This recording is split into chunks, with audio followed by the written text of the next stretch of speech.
आगे मध्य प्रदेश में फिर से एक रिजॉर्ट पॉलिटिक्स की शुरुआत हो गई है। बीजेपी ने महेश केवट को अपना तीसरा उम्मीदवार बनाया है। तीसरे उम्मीदवार के उतरने से कांग्रेस में टेंशन है। कांग्रेस को सताने लगा है क्रॉस वोटिंग का डर। विधायकों को कर्नाटक भेजने की तैयारी में है कांग्रेस। मध्य प्रदेश विधानसभा में अभी 229 विधायक हैं। जीत के लिए 58 प्रथम वरीयता वोटों की जरूरत है। बीजेपी के पास कुल 164 विधायक मौजूद है। 2 सीटों के लिए 116 वोटों की जरूरत होती है।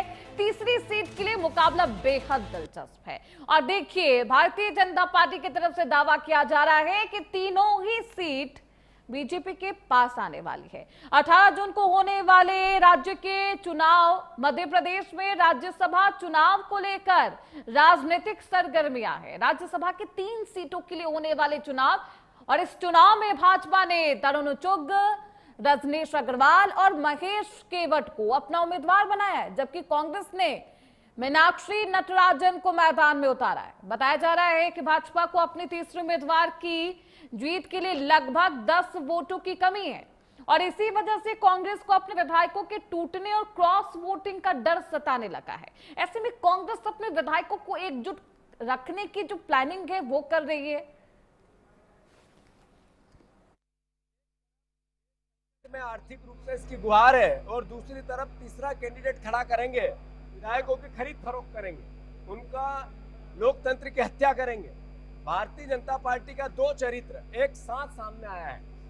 ये सामूहिक निर्णय बीजेपी ने लिया, केंद्रीय नेतृत्व से पूछ के लिया, बहुत मंथन के बाद लिया कि 10 विधायक कम है, उसके बाद भी हम तीसरा कैंडिडेट खड़ा करेंगे और कांग्रेस और अन्य निर्दलीय विधायकों का आर्थिक रूप से या अन्य तरीके से प्रलोभन देंगे या डराएंगे और फिर उनका वोट लेंगे। एक ऐसे वर्ग का जिसका लोकसभा विधानसभा में कहीं इधर हमारे समाज का माझी, मल्ला, रेकवार, इस प्रकार के केवट, इस समाज का प्रतिनिधित्व की कमी थी। मुझे इस बात का भरोसा है भारतीय जनता पार्टी ने सीधे उच्च सदन में प्रतिनिधित्व देकर के हमारी सब वर्गों के प्रति जो प्रतिबद्धता है वो उसका शंखनाद है। हम पूरा प्रयास करेंगे। निश्चित रूप से लोकतंत्र में विजय होना ये हर एक पार्टी की इच्छा होती है। मुझे पूरा भरोसा भारतीय जनता पार्टी अपने तीसरे प्रत्याशी को भी विजय मार्ग पर लेके। तो राज्यसभा चुनाव से पहले दोनों ही तरफ से अपने अपने दावे और वादे किए जा रहे हैं, लेकिन सवाल ये है कि आखिरकार ये तीसरी सीट इतनी दिलचस्प क्यों है। हमारे साथ हमारे सहयोगी सत्येंद्र सिंह भदौरिया इस खबर पर ज्यादा जानकारी के साथ जुड़ चुके हैं। सत्येंद्र, क्योंकि महेश केवट को भारतीय जनता पार्टी ने अपना तीसरा उम्मीदवार बनाया, किस तरीके से चुनौती है बीजेपी के सामने और कांग्रेस के सामने, क्योंकि ये कहा जा रहा है सत्येंद्र, कांग्रेस अपने तमाम विधायकों को एक जगह समेट रही है, उन्हें किसी से मिलने या फिर उन्हें अब कोशिश ये की जा रही है कि वो क्रॉस वोटिंग ना करे। कांग्रेस पार्टी में अब यही डर सताने लगा है। बिल्कुल श्रुति, ये जो पूरा मामला अब राज्यसभा तीसरी सीट को लेकर देखा जा रहा है। जैसे ही तीसरी सीट का उम्मीदवार भाजपा ने घोषित किया, वैसे ही कांग्रेस को हॉर्स ट्रेडिंग और ये क्रॉस वोटिंग का डर सताने लगा।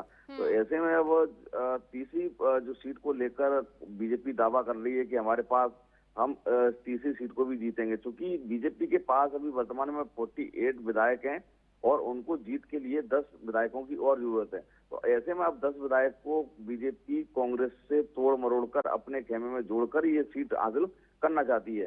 तो वहीं अब जो कांग्रेस है, कांग्रेस को हॉर्स ट्रेडिंग का पूरा डर सता रहा है, और माना जा रहा है कि कांग्रेस ऐसे में अपने जो विधायक हैं उन विधायकों को पहले तेलंगाना भेजने की कवायद में जुटी हुई थी, लेकिन अब बाड़ेबंदी पूरी तैयारी से कर ली गई। आज माना जा रहा है कि 12:30 बजे के आसपास इनको कर्नाटक भेजा जा रहा है, क्योंकि साल 2018 में जो कांग्रेस की सरकार थी, कांग्रेस की सरकार 15 महीने सरकार रह पाई थी। उस समय बीजेपी ने लोटस ऑपरेशन 2 किया था और बनी बनाई सरकार कांग्रेस की गिरा दी और अपनी सरकार खड़ी कर दी। कांग्रेस नेता से आपकी बातचीत हो पाई है सत्येंद्र? उन्होंने इन तमाम विधायकों को कर्नाटक शिफ्ट करने पर क्या कोई प्रतिक्रिया दी है सत्येंद्र?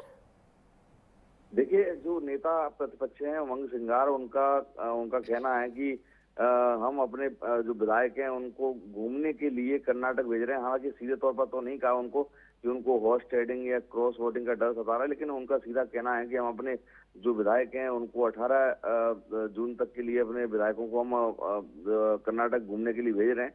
तो वहाँ वो रहेंगे और उनके परिवार के जो विधायकों के जो बच्चे हैं, परिजन हैं, उनको भी जाने की इजाजत दी गई, यानी वो अपने परिवार के साथ 18 जून तक वहाँ रह सकते हैं।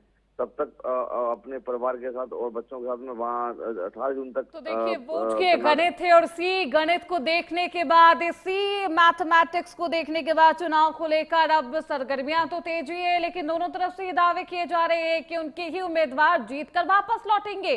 हालांकि भारतीय जनता पार्टी ये भी दावा कर रही है कि इस बार 2 नहीं बल्कि 3 सीटों पर उसका की दबदबा रहने वाला है। देखना बेहद दिलचस्प होगा नतीजे किसके पक्ष में आते हैं। बहुत शुक्रिया सत्येंद्र।